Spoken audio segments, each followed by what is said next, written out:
Hi friends, வீரா சீரியலில் நாளைக்கான episode ப்ரோமோவில் என்ன நடக்க போகுதுன்னா, வள்ளி வீட்டுக்கு வராங்க. அவங்க கிட்ட கண்மணி கோவப்படுறாங்க. எங்கேயும் வெளியே போகிறதா இருந்தால் என்கிட்ட சொல்லிட்டு போக மாட்டீங்களான்னு கேட்க, நான் எதுக்கடி உன்கிட்ட சொல்லிட்டு போகணும்னு வள்ளி கேட்குறாங்க.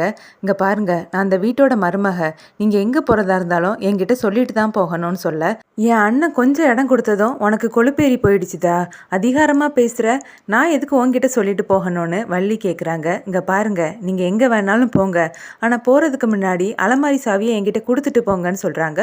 எவ்வளோ தைரியம் இருந்தால் நீ அலமாரி சாவியை என்கிட்டயே கேட்பேன்னு வள்ளி கேட்குறாங்க. இங்கே பாருங்க, வக்கீல் ரொம்ப நேரமாக காத்துட்ருக்காங்க, அவருக்கு பணம் எடுத்து கொடுக்கணும். மாமாவும் அவரும் உங்களுக்காக எவ்வளோ நேரம் தான் வெயிட் பண்ணி இருக்கேன்னு கண்மணி கேட்க, வள்ளி அவங்க மனசுக்குள்ளாலேயே கண்மணியை திட்டிக்கிறாங்க. எதுவாக இருந்தாலும் வெளிப்படையாக பேசுங்க, இப்படி மனசுக்குள்ளேயே பேசிக்காதீங்கன்னு கண்மணி சொல்கிறாங்க. நான் வெளிப்படையாக பேசினா பிரச்சனை உனக்கு தான் சொல்லிட்டு வள்ளி உள்ளே போகிறாங்க. இவங்க எதுக்காக இப்படி நடந்துக்கிறாங்க, இவங்க இப்படி நடந்துக்கிற ஆள்லாம் இல்லையேன்னு கண்மணி குழப்பிக்கிறாங்க. வீரா ட்ரெஸ் எல்லாம் பேக் பண்ணி எடுக்கிறாங்க. இதை பார்த்த லக்ஷ்மி அம்மா பிருந்தா கிட்ட போய் பேசுகிறாங்க. எடி, அவள் பேகெல்லாம் எடுத்து வைக்கிறா, அவள் வீட்டை விட்டு போக போகிறான்னு நினைக்கிறேன், இப்போ என்னடி செய்கிறதுக்குன்னு கேட்க, அம்மா அக்கா வீட்டை விட்டு போகிற ஆள்லாம் கிடையாது, எனக்கு என்னவோ வள்ளி அம்மா சொன்னது மாதிரி அக்கா அந்த வீட்டில் போய் வாழ போகிறான்னு நினைக்கிறேன்னு சொல்ல, அப்படியாடி, அதுக்குள்ளே இவன் மனசு மாறிட்டாளா, என்னால் நம்ப முடியலையே, அப்படி நடந்தா எனக்கும் ரொம்ப சந்தோஷம்தான்னு லக்ஷ்மி அம்மா சொல்கிறாங்க. அப்புறமா வீரா பேக் எடுத்துகிட்டு வந்து அவங்க அண்ணன் ஃபோட்டோ முன்னாடி நின்று சாமி கும்பிட்றாங்க. லக்ஷ்மி அம்மா வீரா கிட்ட, நீ எங்கேயும் போகாத வீரா, இனிமேல் எதை பற்றியும் நான் உங்ககிட்ட பேச மாட்டேன்டின்னு சொல்ல, வீரா எதையும் கேட்காம பேக் எடுத்துகிட்டு வெளியே போகிறாங்க. ஏய் வீரா, நில்லு நில்லுன்னு சொல்லிட்டு பின்னாடியே லக்ஷ்மி அம்மாவும் பிருந்தாவும் போகிறாங்க. வீராவை பார்த்ததும் மாறன் அவரோட 2 கண்ணத்துலேயும் கை வச்சுக்கிறாரு. வீரா அவங்கள பார்த்து முறைச்சிட்டு பேக் எடுத்து ஆட்டோவில் வைக்கிறாங்க. இதை பார்த்த மாறன், நல்ல வேலை என்னை அடிக்க வந்துட்டாலோன்னு நான் பயந்துட்டேன்னு சொல்கிறாரு. தம்பி, அவள் வீட்டை விட்டு கிளம்பி போகிறா தம்பி, அவகிட்ட பேசுங்கன்னு லக்ஷ்மி அம்மா சொல்ல, என்ன காலையிலே சவாரிக்கு போறியான்னு மாறன் கேட்குறாரு. வந்து ஆட்டோவில் ஏறுன்னு வீரா மாறனை பார்த்து சொல்ல, மாறன் சுற்றி சுற்றி பார்க்குறாரு. அப்புறமா பிருந்தா கிட்ட, அவள் ஒன்றை தான் கூப்பிட்றா, அநேகமா உனக்கு ஆட்டோ ஓட்ட கற்று தருவான்னு நினைக்கிறேன்னு மாறன் சொல்ல, டேய் ஒன்றை தான் கூப்பிட்றேன், வந்து வண்டியில் ஏறுன்னு வீரா சொல்ல, என்னையா, ஆமாம் நம்ம எங்கே போகிறோன்னு மாறன் கேட்க, சாருக்கு எல்லாம் சொன்னாதான் வண்டியில் வந்து ஏறுவீங்களான்னு வீரா கேட்கும்போது, அதெல்லாம் ஒன்றும் இல்லை, நீ கூப்பிட்டா சுடுகாட்டுக்கு கூட வருவேன்னு சொல்லிட்டு மாறன் வண்டியில் ஏறுறாரு. வண்டியில் போகும்போதே மாறன் பயந்து போய் இருக்காரு. இவ எங்கே கூட்டிகிட்டு போகிறாளோ தெரியலையே, கடவுளே நீ தான் என் கூடவே இருக்கணும்னு சொல்லி வேண்டிக்கிறாரு. வீரா ஒரு பூக்கடைக்கிட்ட வண்டியை நிறுத்துறாங்க. அப்புறமா மாறன் கிட்ட இறங்கி வான்னு சொல்ல அவரும் இறங்கி வர்றாரு. அப்புறமா 2 மாலையை வாங்கி கழுத்தில் போடுன்னு சொல்கிறாங்க. ஓ, கழுத்தில் போடணுமான்னு சொல்லி மாறன் வீராவோட கழுத்தில் போட போக, ஓன் கழுத்தில் போட சொன்னேன் போடுன்னு சொல்கிறாங்க. ஓ, ஏன் கழுத்துலையான்னு சொல்லி மாறன் அவரோட கழுத்தில் போட்டுக்கிறாரு. வீராவும் ஒரு மாலையை வாங்கி அவங்களோட கழுத்தில் போடுறாங்க. எவ்வளோக்கா ஆச்சின்னு வீரா கேட்க, 500 ரூபாமான்னு சொல்கிறாங்க.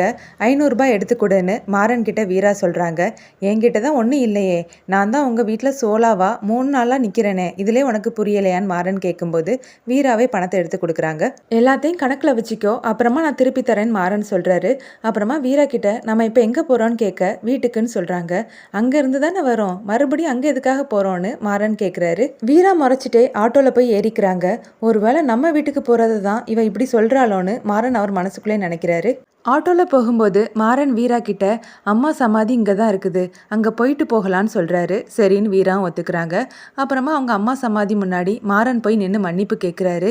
என்னை மன்னிச்சிருமா, வீராவோட சம்மதம் இல்லாமல் அவள் கழுத்தில் நான் தாலி கட்டிட்டேன், எனக்கு வேறு வழி தெரியலம்மா, அந்த மாப்பிள்ளை ரொம்ப கெட்டவம்மா, அதனால தாம்மா அவள் வாழ்க்கையை காப்பாற்றுறதுக்காக அவள் கழுத்தில் நான் தாலி கட்டிட்டேன், நான் தப்பு பண்ணியிருந்தேன் நீ நினச்சா என்னை மன்னிச்சிருமான்னு சொல்லி வேண்டிக்கிறாரு. வக்கீல் ராமச்சந்திரன் கிட்ட டிவோர்ஸ் நோட்டீஸ் பற்றி பேசுகிறாரு. கூடவே கண்மணியும் நிற்கிறாங்க. சார், நீங்கள் சொன்னது மாதிரியே நோட்டீஸ் ரெடி பண்ணிட்டேன், இதில் அவங்க 2 பேரும் கையெழுத்து போட்டுட்டாங்கன்னா ஈஸியாக இந்த கேஸ் முடிஞ்சிடும்னு சொல்கிறாரு. வீரா கிட்ட கையெழுத்து நான் வாங்கிடுவேன், ஆனால் மாறன் கையெழுத்து போட மாட்டேன்னு சொன்னால் நான் என்ன பண்ணுறதுக்கு மாமான்னு கண்மணி கேட்க, அம்மாடி நீ அங்கே போகும்போது என்கிட்ட சொல்லு, அவனை நான் பார்த்துக்கிறேன், அவன் மட்டும் கையெழுத்து போட மாட்டேன்னு சொன்னால் அவனை என்ன பண்ணுறேன் பாருன்னு ராமச்சந்திரன் கோவப்படுறாரு. சார், எந்த பிரச்சனையாக இருந்தாலும் அப்ளை பண்ணுறதுக்கு முன்னாடியே சரி பண்ணிடுங்க, 2 பேரும் கையெழுத்து போட்டால் மட்டுமே பரஸ்பர விவாகரத்து உடனே கிடைக்கும் சார்னு வக்கீல் சொல்றாரு. அவங்க பேசிட்டு இருக்கும்போதே வீராவும் மாறனும் மாலையும் கழுத்துமா ஆட்டோல இருந்து இறங்கி வந்து நிக்கிறாங்க. அதை பார்த்த கார்த்திக், அப்பா கையெழுத்து வாங்க, நீங்கள் 2 பேரும் அங்கே போக வேண்டாம், அவங்களே இங்கே வந்துட்டாங்க, இங்கே வந்து பாருங்கன்னு சொல்ல எல்லாரும் வந்து வாசலை பார்க்குறாங்க. வாசலில் மாலையும் கழுத்துமா நின்ன வீராவையும் மாறனையும் பார்த்து எல்லாருமே ஷாக் ஆகுறாங்க. சார், இவங்க 2 பேருக்கு தானே நீங்கள் டைவர்ஸ் வாங்க விஷயமா பேசிட்டு இருந்தீங்க, இவங்கள பார்த்தா டைவர்ஸ் பண்ணுறது மாதிரி தெரியலையே, சேர்ந்து ஒன்றா வாழ போகிறவங்க மாதிரிலாம் சார் தெரியுதுன்னு சொல்கிறாரு. வீராவும் மாறனும் வந்திருக்காங்கன்னு ராகவன் வள்ளிக்கிட்ட போய் சொல்ல அதை கேட்டு வள்ளி சந்தோஷப்படுறாங்க. ஓடி வந்து வாசலில் பார்க்குறாங்க. உங்கள் 2 பேரோட ஜோடி பொருத்தத்தை பார்க்கும்போது என் கண்ணே பற்றும் போல இருக்குது, நீங்கள் இங்கே இருங்க, நான் ஆர்த்தி கரைச்சி எடுத்துகிட்டு வரேன்னு சொல்லி ஆர்த்தி கரைக்கிறதுக்காக போகிறாங்க. அப்புறமா வள்ளி வீராக்கும் மாறனுக்கும் ஆர்த்தி எடுக்கிறாங்க. வீரா, நீ இந்த வீட்டுக்குள்ளே காலடி எடுத்து வைக்கும்போது இங்கே இருக்கக்கூடிய கெட்டது எல்லாமே அழிஞ்சு போயிடணும்னு சொல்ல கண்மணி எதுவும் புரியாமல் பார்க்குறாங்க. இதோட எபிசோட் ப்ரோமோ முடியுது.